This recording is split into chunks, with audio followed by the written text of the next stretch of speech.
Sometimes, your future hinges on how well you answer just a few questions in a language that isn't your own. It's strange how a quiet room and a single chair can hold the weight of your biggest dreams. What you say and how you say it can open borders or close doors.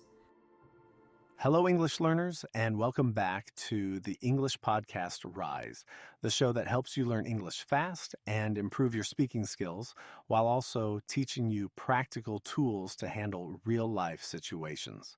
My name is James, and today's episode is an important and truly valuable one, especially if you're thinking about traveling, studying, or working abroad. We're diving deep into the topic of visas, how to apply for one, and even a real-life visa officer interview simulation. This episode covers many of the most common questions asked during a visa interview, and we'll also talk about the importance of learning English before applying.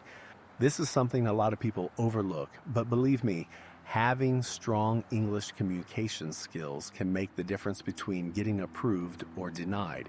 Joining me today is Catherine, who knows this process firsthand. She recently applied for a student visa and went through the entire journey. She's here to share her experience, give useful tips, and talk about what she wishes she had known beforehand. Catherine, welcome to the show. Hi, James. Thanks for having me. I'm really happy to be here. We're so excited to have you. Let's listen to the full interview, and then we'll come back for discussion. Hello. Good morning. Please come in and have a seat. Good morning. Thank you. Let's start with a quick introduction. Can you please introduce yourself? Of course, my name is Catherine Menfee. I'm 24 years old, and I hold a bachelor's degree in environmental science from Maharaja University.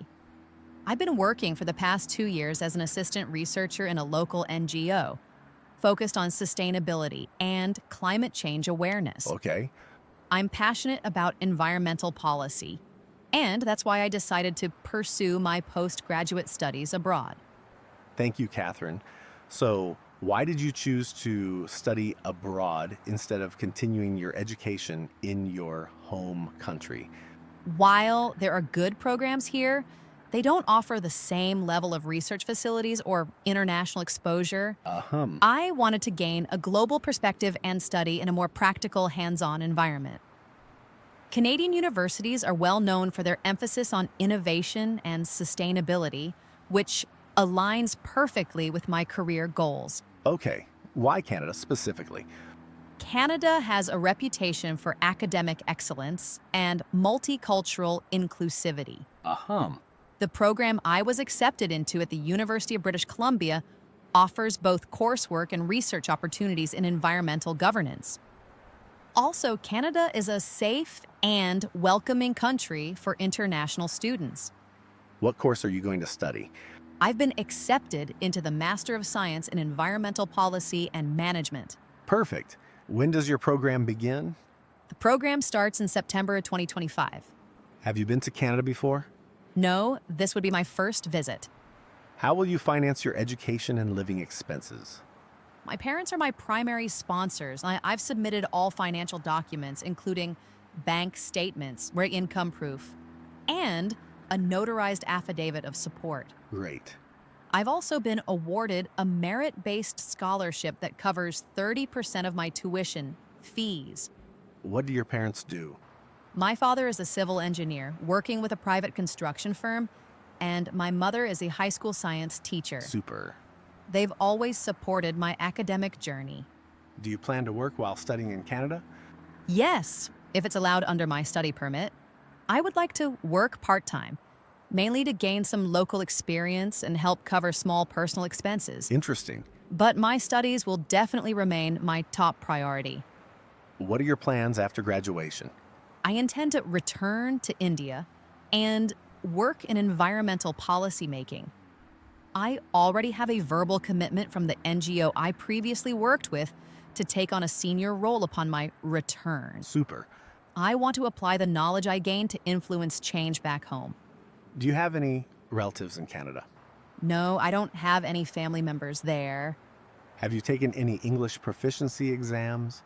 Yes, I took the International English Language Testing System academic exam and scored an overall 7.5 with 8.0 in speaking and 7.5 in listening. Have you applied for a visa before? No, this is my first visa application. What will you do if your visa is refused? I would review the reasons for refusal carefully and try to address them. Okay. If appropriate, I would reapply with stronger documentation. But I believe I've prepared thoroughly and am confident in my application. Do you understand your responsibilities as an international student? Yes, I do. I know I must maintain full-time enrollment, stay in good academic standing, and comply with the conditions of my study permit. I'm fully committed to respecting all immigration rules. Thank you, Catherine. That will be all for now. We will notify you once a decision has been made.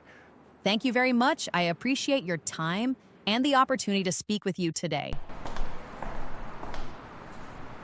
Catherine, thank you so much for walking us through that realistic visa interview.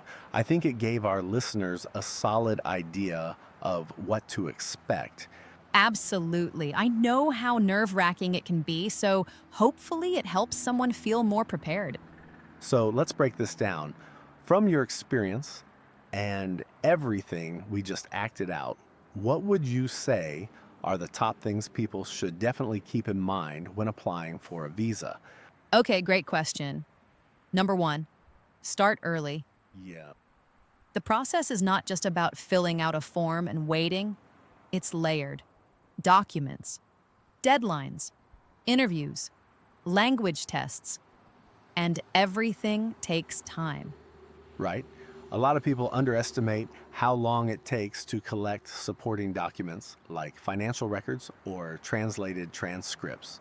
Exactly, and that brings me to point number 2. Get organized.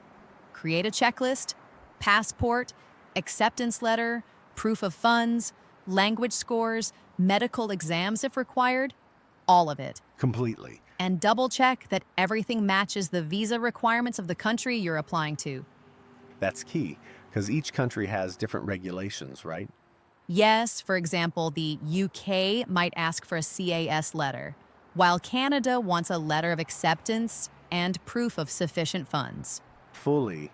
Some countries require biometrics or medical exams, others don't. You really need to read the official website carefully. And how about English preparation? Where does that come in? It's critical. Even if English isn't officially required, it helps you in every single step. Reading instructions, filling out forms, understanding visa conditions. It's all in English. And then there's the interview. You might not be asked to take a test, but you'll still be assessed based on how well you express yourself. Exactly.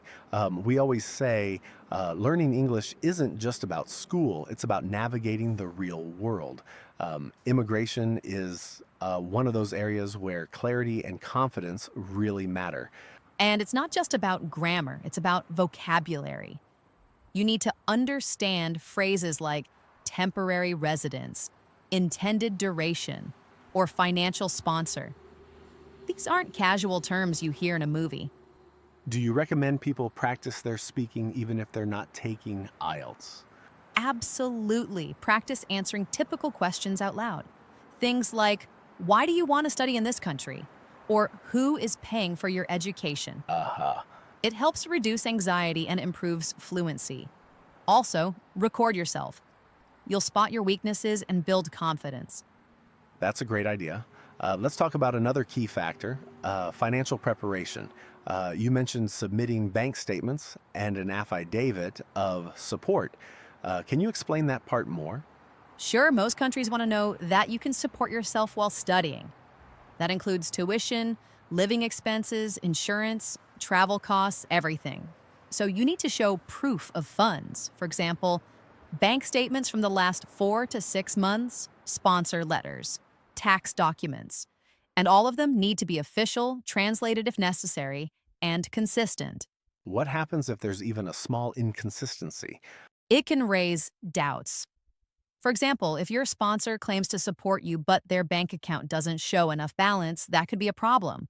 Or if the documents aren't clear, like missing dates or mismatched names, it may delay your application or lead to refusal.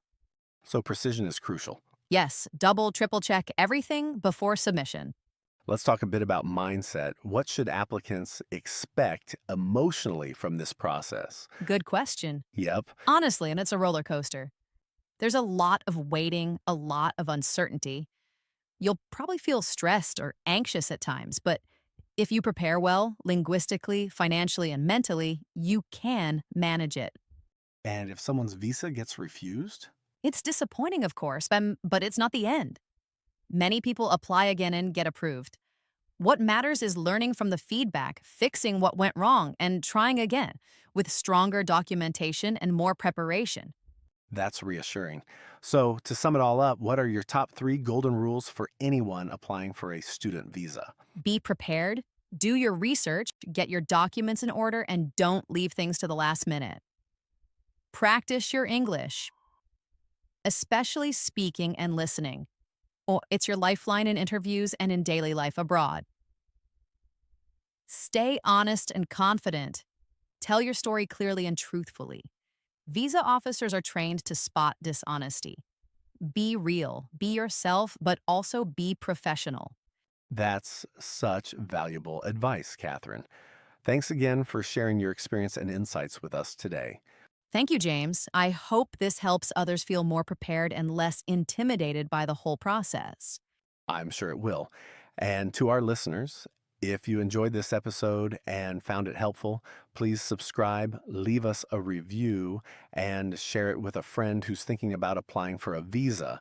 Until next time, stay motivated, stay curious, and remember, English isn't just a subject, it's a skill for life.